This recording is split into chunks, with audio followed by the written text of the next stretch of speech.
I do want to talk about active. We had a lively pre-show call about the state of active management, and you highlight in your notes that there's new entrants in this space. Baring Capital, for example, coming out with their own filings for active funds. Some of the fees, though, on these products, Baring Capital in particular, their highest price proposed fee was 1%, which to me highlights the culture shock of these old school mutual fund managers coming into the ETF world. So we're seeing that investors are increasingly embracing active ETFs. I think the Bloomberg data would certainly support that. It's close to a third of the overall flows. We think many firms are coming in with their pedigree and what they're known for. Baring is known for active management.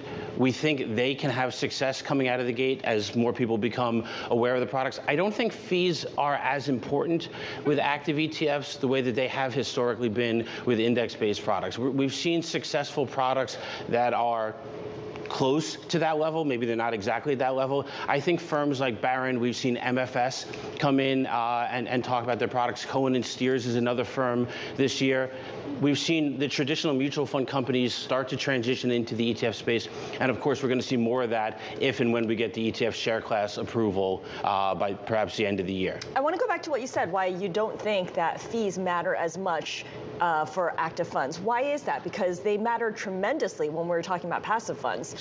So I think many investors are looking net of fees at the performance. So if the fund performs well, even with that fee, you're paying for the active management, the security selection efforts.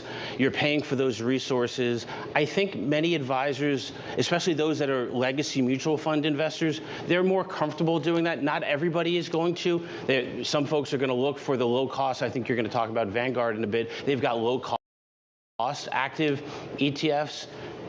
There's others that are out there. We think there's lots of room. It's a very large ETF marketplace to play in. Speaking of that, let's take stock of the issuer horse race. We have Vanguard at top, no shocker, at $229 billion this year.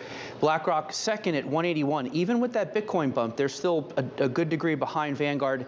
And then it's a country mile to the next one, which is JP Morgan.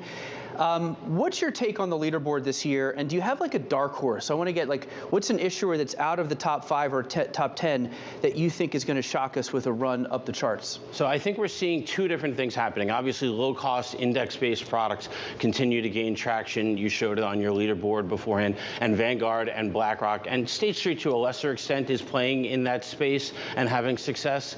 I think the firm I'm watching as we head into the year and into 2026 is Fidelity. Fidelity is, I believe, the 5th largest active ETF provider. As active ETFs continue to be embraced, I think Fidelity is a firm to be paying a close attention to. All right, so we have 2 action items here. We're going to follow up on small caps versus large caps. We're going to keep an eye on Fidelity. That is Todd Rosenbluth of TMX Verify.